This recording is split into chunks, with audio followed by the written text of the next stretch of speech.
29 November রাত 8টা 45 মিনিটে বিএনপির ভারপ্রাপ্ত চেয়ারম্যান তারেক রহমান ফেসবুকে একটা স্ট্যাটাস দিলেন। বাংলাদেশ তখন তার আগমনের প্রতীক্ষায় প্রহর গুনছে, কিন্তু প্রত্যাশার আগুনে জল ঢেলে দিয়ে তিনি জানালেন বাংলাদেশে আসার বিষয়টি তার আর হাতে নেই। এর সাথে জড়িত আরো বহু বিষয়, যাকে নিয়ে স্পর্শকাতর হিসেবে বর্ণনা করলেন, যেন এর সাথে সাথেই বাংলাদেশের রাজনীতিতে কার্যকর হয়ে গেল -4 তত্ত্বের বাস্তব রূপায়ণ। চলুন শুনি কিভাবে। একেবারে সেনা সমর্থিত তত্ত্বাবধায়ক সরকার আসার পর দুই প্রধান দলের নেত্রী শেখ হাসিনা এবং খালেদা জিয়াকে গ্রেপ্তার করা হয়। এরপর প্রথম সবার সামনে আসে -2 তত্ত্ব, যেখানে বহু বছর ধরে বাংলাদেশকে নেতৃত্ব দেওয়া এই দুই নেত্রীকে রাজনীতি থেকে সরিয়ে দেওয়ার ফর্মুলা হাজির করা হয়েছিল। রাজনৈতিক বিশ্লেষকদের অভিমত মূলত এটি ছিল বিদেশি শক্তিগুলোর তৈরি করা ব্লুপ্রিন্ট, যা বিএনপি এবং আওয়ামী লীগের সংস্কারপন্থীদের দ্বারা আলোচনায় আনা হয়েছিল। তখন বিকল্প হিসেবে উঠে এসেছিল ডক্টর মোহাম্মদ ইউনূসের নামও, কিন্তু তা তখন সফলতার মুখ দেখেনি। 2008-এর নির্বাচনে ঠিকই বিপুল ভোটে প্রধানমন্ত্রী নির্বাচিত হন শেখ হাসিনা, বিরোধী দলীয় নেত্রী হয়েছিলেন খালেদা জিয়া। 2008-এর সেই ব্যর্থতার পর রাজনীতিতে সংস্কারপন্থীদের রীতিমতো নির্বাসন হয়েছিল। সেই মাইনাস তত্ত্ব আবার ফিরে এসেছে 2024-এর গণ অভ্যুত্থানের পর। এবার তার প্রেক্ষাপট এবং বর্তমান রূপ আরো শক্তিশালী এবং কার্যকর। ফিরে এসেছে ডক্টর মোহাম্মদ ইউনূসও। 17 বছরের শাসন শেষে বিদায় নিয়েছে আওয়ামী লীগ, নির্বাচনে শেখ হাসিনা। মানবতা বিরোধী অপরাধে তার ফাঁসির দণ্ড ঘোষণা করেছে আন্তর্জাতিক অপরাধ ট্রাইব্যুনাল। এছাড়া দুর্নীতির মামলায় কারাদণ্ডে এবং আরো অনেক মামলা বিচারাধীন আছে।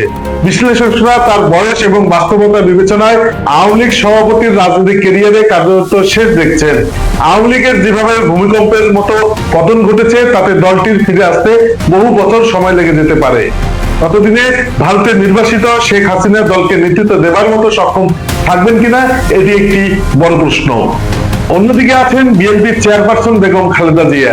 এই মুহূর্তে তার যা শারীরিক অবস্থা, তাতে বেগম জিয়ার পক্ষে রাজনীতিতে সক্রিয় হওয়া সম্ভব কিনা তা নিয়ে উঠেছে বড় প্রশ্ন।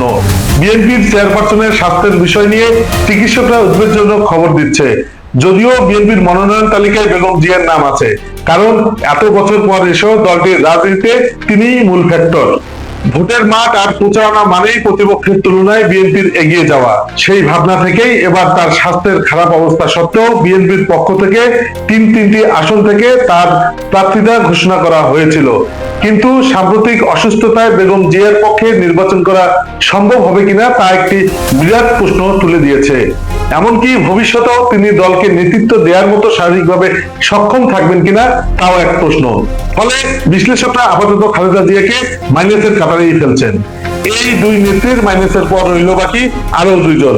একজন বেগম জিয়ার পুত্র বিএনপির চেয়ারপারসন তারেক রহমান এবং শেখ হাসিনার পুত্র সজীব ওয়াজেদ জয়, যাদের দুজনকেই ভাবা হচ্ছিল দেশের রাজনীতিতে ভবিষ্যৎ দুই কাণ্ডারি।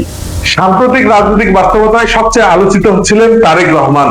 লন্ডন থেকে দীর্ঘ সময় ধরে দলকে সরকার বিরোধী নেতৃত্ব দেওয়া তাকে 24-এর 5 আগস্টের পর দেশের রাজনীতিতে প্রায় অপ্রতিদ্বন্দ্বী করে তুলেছিল। তিনি দেশে ফিরবেন, নির্বাচনী লড়াইয়ে দলকে নেতৃত্ব দেবেন, এটি ছিল বিএনপির আপামর নেতাকর্মীদের সবচেয়ে বড় প্রত্যাশা। কিন্তু এর আড়ালে লুকিয়ে ছিল এক নির্মম বাস্তবতা, যা খালেদা জিয়ার সাম্প্রতিক অসুস্থতার পর প্রকট হয়ে দেখা দিয়েছে। অসুস্থ মাকে দেখার জন্য তারেক জিয়ার আগমন যখন দলীয় নেতাকর্মী থেকে সাধারণ দেশবাসীর দাবিতে পরিণত হয়, তখন নিজেই সেই আকুতিতে জল ঢেলে দিলেন। এক ফেসবুক স্ট্যাটাসে জানান, এমন সংকটকালে মায়ের স্নেহ স্পর্শ পাওয়ার তীব্র আকাঙ্ক্ষা যে কোনো সন্তানের মতো তারও রয়েছে, কিন্তু অন্য আর সকলের মতো এটা বাস্তবায়নের ক্ষেত্রে একক সিদ্ধান্ত গ্রহণের সুযোগ অবারিত এবং একক নিয়ন্ত্রণাধীন নয়। স্পর্শকাতর এই বিষয়টির বিস্তারিত বর্ণনার অবকাশও সীমিত। এই দুটি লাইন যেন হাজারটি প্রশ্নের অবতারণা করে। তারেক জিয়ার দেশে ফেরা নিয়ে নানা ধরনের জল্পনা তো ছিলই, এবার তাতে যেন সায় দিলেন বিএনপির ভারপ্রাপ্ত চেয়ারম্যান নিজেই। অনেকে বলছেন ব্রিটেনে তিনি রাজনৈতিক আশ্রয় পেয়েছেন, এই স্ট্যাটাস ছেড়ে তার পক্ষে দেশে আসা সম্ভব নয়। অনেকে বলছেন তার অজানা নিরাপত্তাহীনতার কথা। অনেকে বিভিন্ন বৈদেশিক শক্তির কথাও উল্লেখ করে বলছেন তারা চায় না তারেক রহমান বাংলাদেশের রাজনীতিতে ফিরুক। বিএনপি নেতারা এই ব্যাপারে খোলাসা করে কোনো বক্তব্য দিচ্ছেন না, তারা এক ধরনের রহস্য জিয়েই রাখছেন। বিএনপির স্থায়ী কমিটির সদস্য আমির খসরু মাহমুদ চৌধুরী তো বলেই ফেললেন, দেশে আসবেন কিনা এটি তারেক রহমান এবং তার পরিবারের ব্যক্তিগত ব্যাপার। এমন নানা ধরনের কথা যখন রাজনীতির আকাশে চলছে, তখন অনেক পর্যবেক্ষণ তারেক রহমানকে দেশের বর্তমান প্রেক্ষাপট থেকে মাইনাস হিসেবেই বিবেচনা করছেন। রইল বাকি আর একজন, তিনি শেখ হাসিনার পুত্র সজীব ওয়াজেদ জয়।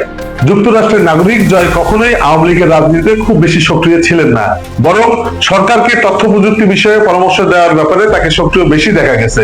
নিজেও ছিলেন প্রধানমন্ত্রীর উপদেষ্টা। 5 আগস্টের পর অবশ্য রাজনৈতিক নানা ইস্যুতে বিদেশি গণমাধ্যমকে সাক্ষাৎকার দিতে দেখা গিয়েছে তাকে। সম্প্রতি প্লট জালিয়াতির মামলায় জয়ের 5 বছরের কারাদণ্ড ঘোষিত হয়েছে। ফলে সজীব ওয়াজেদ জয়ের পক্ষে দেশে এসে রাজনীতি করা সম্ভব নয়। তার উপর জয় নিজে এক সাক্ষাৎকারে নিজেকে সহ -4 এর কথা উল্লেখ করেছেন, সেখানে তিনি স্পষ্টভাবে অভিযোগ করেছেন বাংলাদেশের 2 বড় রাজনৈতিক দলের নেতৃত্বে পরিবর্তন আনার জন্য বিদেশ থেকে একটি অগণতান্ত্রিক তৎপরতা চলছে। জয়ের মতে বিএনপি এবং আওয়ামী লীগ দুটো দলের শীর্ষ নেতৃত্বকে সরিয়ে দিয়ে নতুন নেতৃত্ব প্রতিষ্ঠা করার একটি খেলা চলছে। তিনি এটাও ইঙ্গিত করেছেন যে এই পুরো প্রক্রিয়াটি দেশীয় নয়, বরং এর নেপথ্যে পরিচালনা বিদেশ থেকেই হচ্ছে। -4 এর এই ষড়যন্ত্র তত্ত্ব মূলত সজীব ওয়াজেদ জয়ের সেই সাক্ষাৎকারের পরেই আলোচিত হচ্ছে। এমন অবস্থায় আসছে নির্বাচন সহ আগামী দিনের দেশ পরিচালনার 2 দলের প্রধান 4 জনকে দেখা না গেলে কাদের দেখা যাবে নেতৃত্বে, এটি এখন লাখ টাকার প্রশ্ন। তার উপর এখন দেশের ক্ষমতায় সেই ডক্টর মোহাম্মদ ইউনূস, যিনি দেশকে বদলে দিতে ক্ষমতা চান দীর্ঘমেয়াদে। পাশাপাশি বাতাসে ভেসে বেড়াচ্ছে কিছু ব্যক্তি এবং দলের নাম। জোয়ার ভাটার এই দেশে নতুন চমক হয়তো অপেক্ষা করছে সামনেই।